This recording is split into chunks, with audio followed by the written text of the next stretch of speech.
Eto na mga tol, ang pagsasanib puwersa ng Amerika at ng Saudi. Nagsagawa sila ng airstrikes dito sa Iran at naiulat na 20 ang nasawi. No, pag-usapan natin to mga tol, samahan ninyo ko. Audio Jungle.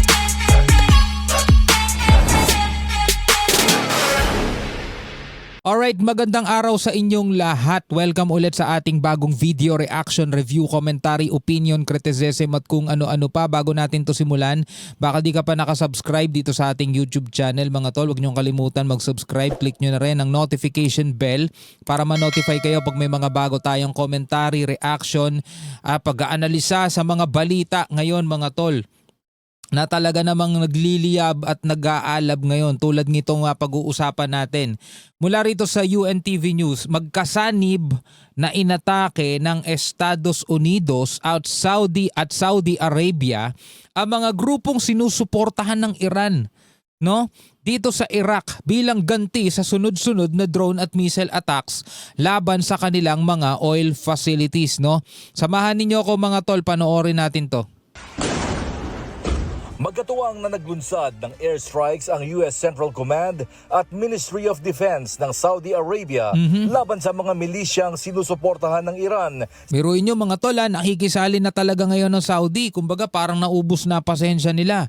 Nung nakaraan, umaawat pa sila eh. Ngayon mga tol, nagsasagawa na rin sila ng mga airstrikes at katuwang at kasama na nila rito ang Amerika, no? Doon sa mga grupo na binabackupan o sinusuportahan ng Iran. Sa silangang bahagi ng Iraq. Ito ang kauna-unahang magkasamang pag-atake ng Estados Unidos at Saudi Arabia. Dito makikita rin natin mga tol na talagang lumalawak na. 'Di ba? Nung nagsimula to mga tol, sa pagitan lang yan ng Israel, Amerika at Iran. Tatlong pangalan lang yung naririnig natin. Well, bago pa man yan, 'di ba, nagkakaroon na ng labanan sa pagitan ng Israel at saka ng grupong Hamas doon sa Palestine. Tas sumasali na rin yung nasa Houthi, Yemen, saka yung Hezbollah naman dito sa Lebanon. Pero dito sa Iran, medyo wala pa, no? Mga proxy pa lang niya yung kumikilos. Hanggang sa biglang nagkaroon ng mga pag-atake, yung 12-day war, di ba? Last year. Pero this year, mga tol, nagsimula talaga, magpasiklab na sila ng isang malawakang paikipaglaban mula nung February 28 kung saan nga ikinasawi din niya ng Supreme Leader ng Iran. Tapos nahinto yan at ngayon eto na naman, tuloy-tuloy na naman ang bakbakan. Target ng kanilang operasyon ang mga logistics at weapons sites ng mga grupong iniuugnay ng Washington at Riyadh sa mga pag-atake laban sa kanilang mga pwersa at mahahalagang pasilidad. Ayon sa US military, isinagawa ang operasyon matapos ang mahigit 30 drone attacks sa loob ng 72 oras. 72 oras, 72 hours mga tol. Sunod-sunod silang inatake. Kaya bilang tugon, nagsanib puwersa ang Saudi at saka ang Amerika para puntiryahin etong nakalagay dito, Iran-backed terrorist sites in Iraq. No, sa Iraq to. Matagumpay ding na-intercept ang mga missile na inilunsad ng Iran laban sa mga base militar ng Estados Unidos sa Gulf region. Yan naman, surprise attack naman yan. Samantala, inihayag ng Popular Mobilization Forces o PMF na 20 sa kanilang mga miyembro ang nasawi at 32 ang nasugatan sa mga pag-atake sa ilang lalawigan ng Iraq. Etong mga ipinapakita rito, pero konti pa lang to kasi ilan pa lang to, 10 pa lang tong nandirito eh. Pero sabi 20 daw ang nasawi mga tol, no? Medyo marami-raming tinamaan dito ang Saudi at saka ang US, no? Tapos naalala ninyo mga tol, pinag-uusapan din natin itong nakaraan yung about sa Houthi naman, di ba? Naikipagbakbakan din naman doon yung Yemeni Air Force at saka yung merong tribo doon sa Yemen na kontra din dito sa Houthi. Pero eto mga tol, hindi naman nabanggit ditong Houthi kasi taga Iraq naman to. Pero eto daw yung mga grupong responsable sa mga pag-atake doon sa kanilang mga oil facilities. Ang PMF ay isang armadong grupo na kabilang sa Yun nga, PMF ang pangalan. ilang lalawigan ng Iraq. Ang PMF ay isang armadong grupo na kabilang sa Iraqi Armed Forces kung saan ilan sa kanila ay bahagi ng paksyon na sinusuportahan ng Iran. Kinondinan ng pamahalaan ng Iraq ang nasabing airstrikes. Tinawag nila itong hindi katanggap-tanggap Ooh. at tahasang paglabag sa soberanya ng kanilang bansa. So eto na, dahil nga kinundi na ito ng gobyerno ng Iraq at sinabi nilang hindi katanggap-tanggap mga tol. Ang tanong, ano kaya ang magiging aksyon ngayon dito ng gobyerno ng Iraq? Sila ba'y papasok na rin dito sa kaguluhan na to at magdadagdag na naman sa panibagong bansa na nakikipagpalitan ng missile? At pag-atake sa mga opisyal nitong institusyong pangseguridad. Git naman ng Saudi Arabia, isinigawa nila ang hakbang bilang pagtatanggol sa sarili matapos umanong targetin ng mga milisyang sinusuportahan ng Iran ang mga pasilidad ng langis sa kaharian. Kung mapapansin nyo mga tol, no, eto mga grupong to laging may kinalaman sa Iran. No? Sa Houthi, etong PMF na to, yung Hezbollah, yung Hamas, lagi silang may kinalaman sa Iran mga tol, no? Kumbaga lagi yung Iran yung doon sa sentro nila eh. So ang sabi ng Saudi Arabia, ito'y bilang tugon lang o pagtatanggol lang sa kanilang mga sarili dahil patuloy silang inaatake ng mga grupong to na binaback-upan nga ng Iran.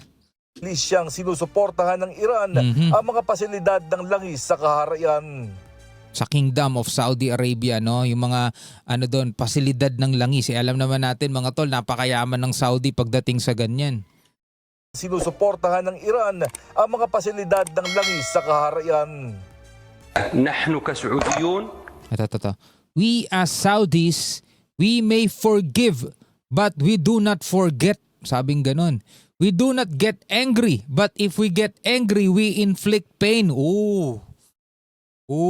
Pwede daw silang magpatawad pero hindi sila makakalimot, no?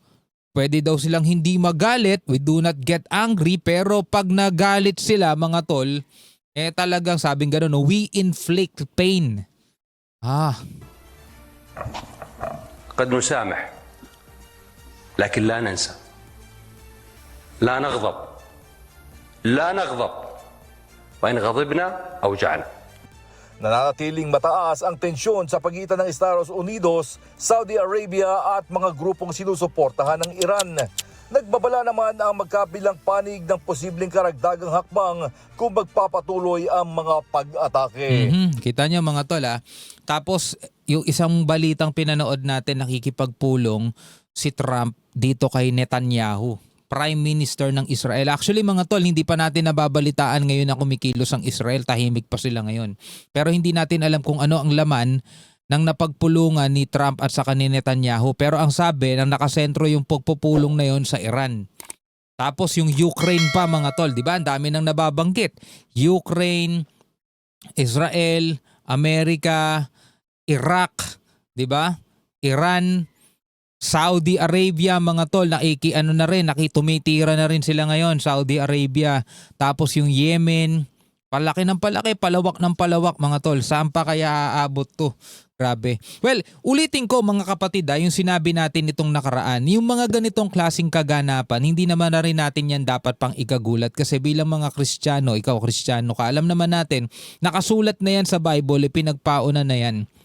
Yan yung mga palatandaan na ibinigay ng ating Panginoong Hesukristo nung tinanong siya nung mga alagad niya, di ba? Kasama na yan mga lindol, no? Pwede niyo i-search yan mga lindol, titindigan bansa laban sa bansa, kaharian laban sa kaharian. Bagamat nagsimula na yan nung unang digmaan pandaigdigan, pangalawa, pero eto nagsisimula na naman. Pero lahat to mga tol diba? Lahat yan mga kapatid, palatandaan, mga tao magiging maibigin sa salapi, manlalamig ang pag-ibig sa kapwa, diba? Pag mga pandemya, mga salot, lahat yan nangyayari na. Ano pa ba yung hindi nagaganap? Yung mismong araw ng ikalawang pagparito ng Panginoong Jesus, yun na lang yung bagay na hinihintay nating lahat Pero eto mga to, hindi na talaga natin maiiwasan yan.